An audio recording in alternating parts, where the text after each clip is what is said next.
Inilah kondisi terkini rumah dinas anggota DPR RI di Kalibata, Jakarta Selatan. Rumah dinas ini tidak akan ditempati lagi oleh anggota DPR periode 2024-2029. Sebagai gantinya, mereka akan mendapatkan tunjangan perumahan. Sekjen DPR Indra Iskandar memperlihatkan beberapa kerusakan pada rumah dinas yang dinilai tidak lagi layak untuk ditempati. Jadi seperti ini, itu baik bocoran ini sebenarnya kelihatan sedikit ya, tapi kalau didorong nih, ini sudah busuknya sudah bagian banyak ini ya. Semacam ini juga, kalau misalnya di rumah sebelah itu ada bocoran, biasanya bergerak juga ke rumah sebelahnya, karena temboknya itu nempel. Itu satu. Yang kedua ini, kalau lihat strukturnya ini strukturnya yang parah ini, semua strukturnya bergerak di sini. Ini retakan ini ada di hampir setiap rumah. Karena saya nggak tahu dulu pada saat renovasi di 2008, 2010 ini, tiap rumah, walaupun rumahnya tipikal, tapi kerusakannya beda-beda ya, karena kita lihat ini, ada juga yang rumahnya itu yang biasanya kerusakan parahnya di bagian belakang gitu ya. Kalau ini ya, tadi sudah dilihat ya, misalnya ini di bagian, nah ini di bagian garasi, kita lihat juga ini kerusakannya parah ya. Sebelumnya, Wakil Ketua DPR RI Sufmi Dasko Ahmad menyebut pembahasan tunjangan termasuk tunjangan perumahan bagi anggota DPR baru akan dibahas. Sedangkan untuk rumah jabatan bagi pimpinan DPR, Ketua Harian Partai Gerindra ini mengaku juga belum mengetahui kejelasan soal rumah jabatan tersebut. Apakah pimpinan tetap mendapat rumah jabatan atau dikonversi menjadi tunjangan sewa rumah? Saya sampai hari ini juga belum menerima kabar tentang rumah dinas pimpinan, karena rumah dinas pimpinan dan fasilitas yang lain kita sudah serah terimakan per 30 September.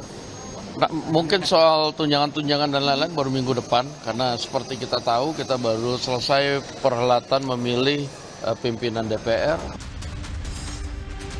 Meski pihak Sekjen DPR belum menetapkan besaran tunjangan perumahan, namun diperkirakan setiap anggota DPR akan menerima tunjangan sebesar 30 hingga 50 juta rupiah setiap bulannya. Dengan demikian, setiap anggota DPR akan menerima 360 hingga 600 juta rupiah setiap tahunnya. Rencana pemberian tunjangan perumahan terungkap dari surat edaran Sekjen DPR kepada anggota DPR periode 2019-2024. Nantinya, tunjangan perumahan akan masuk dalam komponen gaji setiap bulannya. Tim Liputan, Kompas TV, Jakarta.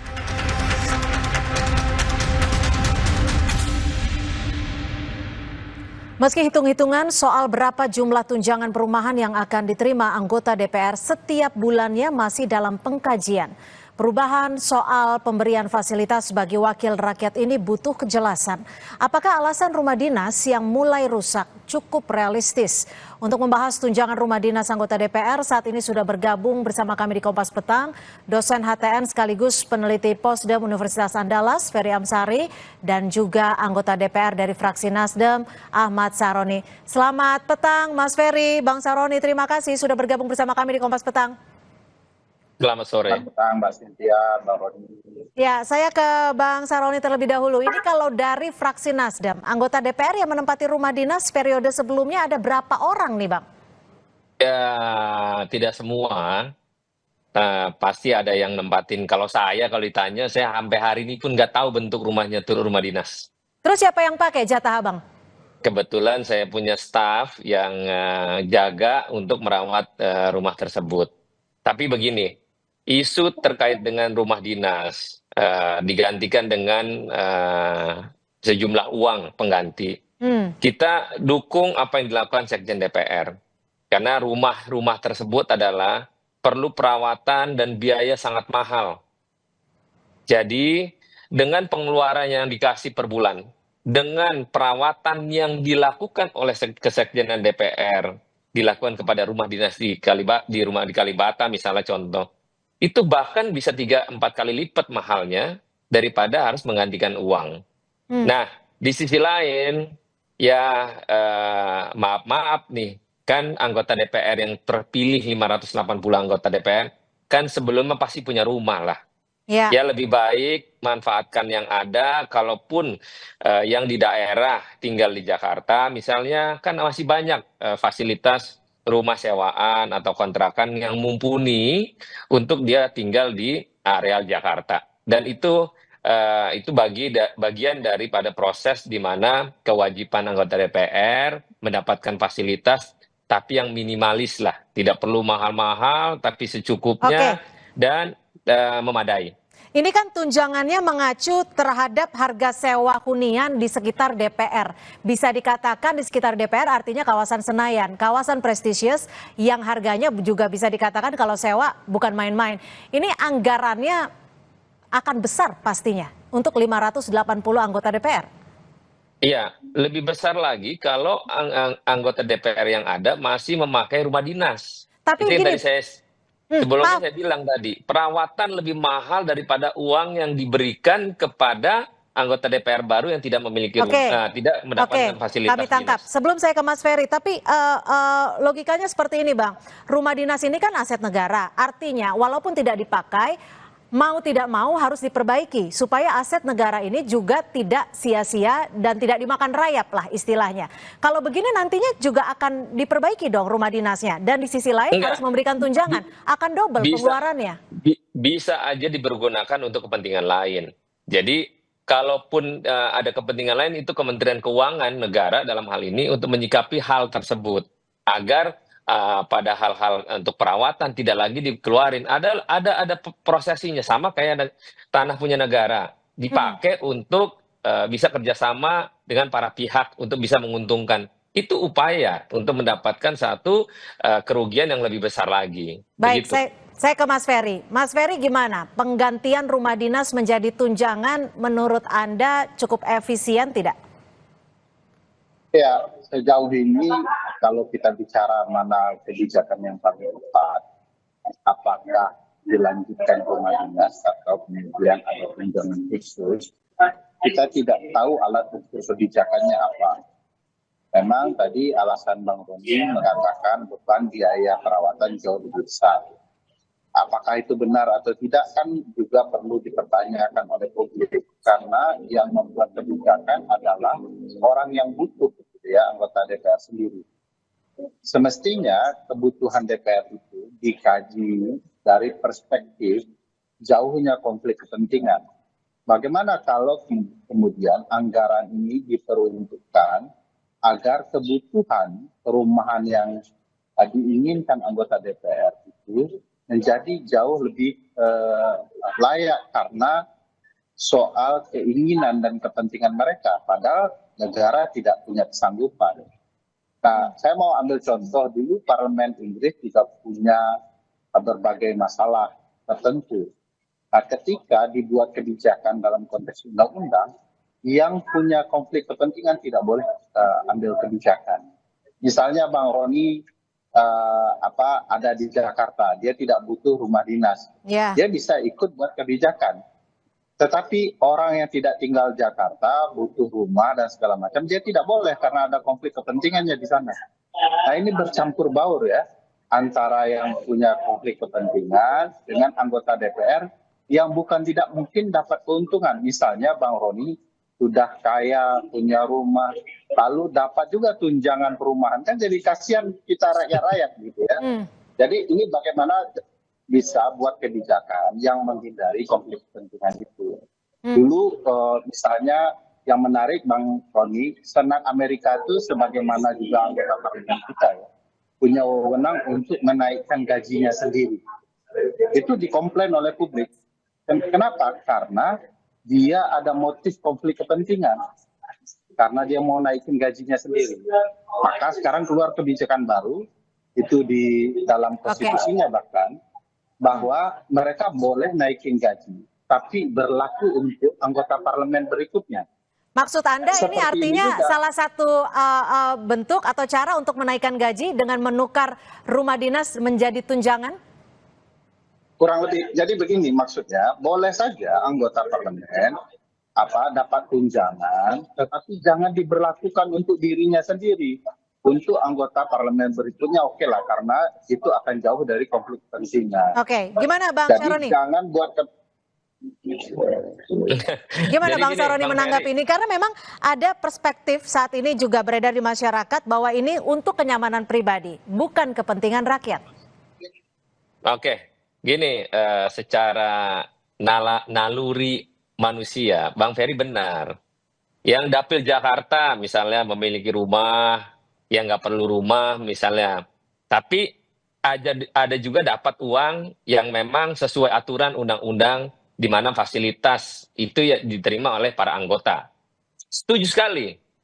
Tapi metode tentang dalam situasi yang sekarang adalah pemerataan dalam pikiran aturan yang dilakukan Kesekjenan DPR sesuai aturan undang-undang yang ada. Nah, mungkin kalau antara di Inggris dengan di Amerika gitu ya, dengan format yang tadi Bang Ferry bilang, oke, coba dianulir kira-kira narasinya kita naikin gaji. Nanti Bang Ferry ada lagi nih, wah gila itu DPR, mau naik gaji gede-gede, rakyat tidak apa miskin katanya. Salah lagi nanti Bang Ferry. Jadi kita ini dalam situasi yang semua serba dipikirkan secara matang. Kalau ngomong kita pikirin, nah secara matang bahwa anggota DPR memiliki tanggung jawab penuh terhadap masyarakat di dapilnya masing-masing. Apa aja tuntutan untuk diberikan kepada masyarakat terkait di dapilnya bagi anggota-anggota DPR yang terpilih. Jadi Bang Ferry menyatakan itu ada benarnya Bang. Jadi kita mau formulasi terkait dengan aspek apapun, semua koridornya sesuai dengan aturan. Tapi Bang kita Saroni, lihat, kalau anggaran tunjangan jika dibandingkan dengan anggaran perbaikan rumah memang dalam 5 tahun ya, karena kalau memang diberikan tiap bulan selama 1 tahun 30 juta sekitar 360 juta. Kalau dikali 5 tahun kan anggarannya akan cukup besar juga. Akankah lebih sedikit jika diperbaiki, asetnya sehat dan itu juga kembali ke aset negara? Jadi gini, pertanyaan tadi Bang Ferry kan menyatakan tentang pengeluaran biaya perawatan mahal yang tadi saya sampaikan. Nah, itu bisa dilakukan, dilihat oleh Kesekjenan. Bahwa kita punya rumah sendiri aja, perawatannya itu lebih mahal daripada hal-hal terkait misalnya kita sewa rumah yang lebih cukup memadai. Ini kan dia Kesekjenan bilang, oke, kita kasih rumah yang memadai. Ada orang yang memang kiranya kayak saya lah, contoh tadi Bang Ferry bilang, bisa aja saya nggak pakai. Tapi balik lagi, Kesekjenan DPR itu memiliki dasar undang-undang dengan memiliki fasilitas-fasilitas. Oke, fasilitasnya apa aja semua setara anggota DPR. Nah, nanti dari masing-masing undang-undang yang udah dikasih kepada anggota DPR itu adalah masing-masing memiliki kemampuan. Mau taruh sewa lebih mahal kah? Mau sewa lebih murah kah? Nah, itu kan tinggal tergantung orang per orang. Mau yang lebih mahal pasti ada misalnya. Tapi kalau lebih murah jadi bisa untung lebih banyak gitu ya Bang? Nah itu kita nggak tahu dia mau ambil untung atau dia mau nambahin. Jadi kalau orang mau nambahin itu kan masa mesti lapor lagi kan nggak mungkin. Nah ada plus minus dalam hal ini. Oke, gimana Mas Ferry kalau hitung-hitungannya seperti itu, umpamanya jadinya diberikan kebebasan wakil rakyat ini untuk menentukan nanti rumahnya mau yang lebih murah atau sesuai budget. Bukankah ini menjawab perspektif sejumlah pihak ini untuk kenyamanan pribadi? Ya, kalau boleh mengambil kesimpulan dari penjelasan Bang Roni, sebenarnya kalau mau jujur, ini hanya kebijakan untuk menambah take home pay saja dari teman-teman di DPR. Saya pikir ya boleh saja karena beban pemilu mereka sangat banyak, mereka sedang membutuhkan dana dan segala macam. Tapi saran saya harus tunjangan yang memperlihatkan bangunan produktivitas, bukan tambahan karena pleasure, gitu ya, karena ingin kenyamanan, kenikmatan, gitu ya. Misalnya tunjangan kinerja dengan laporan berapa banyak undang-undang yang dibuat itu akan dikalikan dengan tunjangan tertentu. Itu mungkin akan jauh lebih banyak. Kalau masukan dari Mas Ferry sendiri gimana? Idealnya seperti apa untuk menjadi solusi tunjangan rumah ini dan juga fasilitas bagi anggota dewan agar mungkin nggak telat lagi ke Senayan? Saya pikir jangan menambah take home pay dengan tunjangan berupa bangunan kenikmatan itu, tetapi tunjangan yang berkaitan dengan peningkatan kinerja dewan, gitu ya. Jadi misalnya ada tunjangan bahwa produktivitas anggota dewan akan berkaitan dengan take home pay yang dia bawa ke rumah. Itu akan menarik bagi publik karena akan memacu atau mendorong produktivitas anggota parlemen. Kalau take home pay-nya dari tambahan tunjangan rumah, lalu nanti ada tunjangan-tunjangan yang lain, orang akan timbul kesan bahwa anggota dewan sedang mencari kebahagiaan di atas penderitaan publik. Jadi bukan tidak boleh. Nah, menurut saya banyak contoh yang bisa kita pelajari untuk ada tambahan bagi anggota dewan karena kebutuhan selesai pemilu, tetapi juga itu menggambarkan bahwa mereka tidak sedang menari di situasi ekonomi yang sedang sulit, gitu ya. Jadi ada caranya, jangan kemudian beralasan ini bangunan tidak dipakai tetapi kami tetap dapat duit. Kan problematikanya begini, kita bisa ukur apakah perumahan anggota parlemen selama ini dipakai. Saya yakin ya 90% perumahan anggota dewan itu tidak digunakan oleh anggota dewan. Tapi sekali lagi seperti yang Bang Roni sampaikan, lebih banyak staf yang mengisi. Sama jadi seperti Bang Saroni tadi ya. Baik, Bang Saroni, ini nanti aturannya akan seperti apa? Ini kan kabarnya Ketua Fraksi sudah menyetujui, hanya tinggal jumlah anggarannya. Lalu mekanismenya seperti apa? Karena ada anggota DPR yang juga dua-duanya terpilih, suami istri terpilih, ada Uya Kuya Asrid, Ahmad Dhani Mulan Jamila. Penghitungannya gimana? Kan mereka masih satu rumah. Ya kalau ngomong suami istri misalnya gitu ya itu koridor normalnya udahlah rezeki dia lah, itu lagi bini jadi anggota DPR. Tapi perspektif yang Bang Ferry tadi sampaikan benar juga, kita memahamin kondisi situasi yang dinotabenekan adalah tentang masalah take home pay tadi. Nah, dari aturan yang ada di Kesekjenan DPR, fasilitas yang diterima oleh para anggota DPR terpilih itu tidak melihat pada suami istri, anak, bapak, emak, tante, tidak. Jadi di mana per orang adalah anggota DPR terpilih, walaupun dia suami istri adalah 2 orang berarti, yang sesuai dengan keputusan Presiden bahwa dia terpilih dan menjadi anggota DPR. Nah, dia tidak melihat itu laki bini, tapi memang sekarang fenomenanya kan lagi ngetren suami istri, anak, adik, om, tante, semua ikutan di situ. Nah, tapi yang penting adalah bagaimana kerja-kerja yang dilakukan oleh para anggota DPR ini di dapilnya. Bagaimana manfaat mereka ada di dapilnya, kayak saya di Jakarta, manfaat apa yang diterima oleh masyarakatnya. Itu Bang Ferry benar, bahwa jangan sampai punya asumsi seolah-olah take home pay ini dimanfaatkan oleh orang per orang pribadi saja, tapi bisa digunakan untuk kepentingan halayak banyak orang. Begitu Bang Ferry ya. Artinya selain gaji, ada tunjangan-tunjangan lain, sekarang juga akan kemungkinan ada tunjangan rumah. Jadi tunjangan rumahnya bisa untuk nyicil KPR ya Bang. Terima kasih Bang Saroni dan juga Mas Ferry Amsari. Boleh sedikit Mas Ferry, silakan.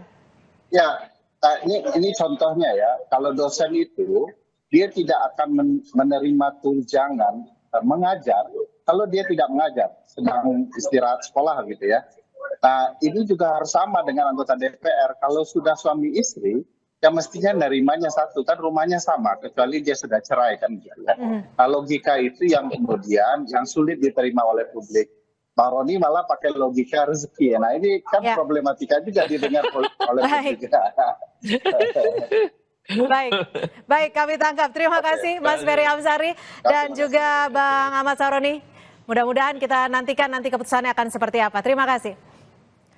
Saudara, informasi lainnya di Kompas Petang akan kami hadirkan selepas jeda. Di antaranya Edi Rahmayadi tidak mempersoalkan paman Bobi Nasution, Heri Lontung Siregar yang masuk menjadi tim kampanye Edi Hasan.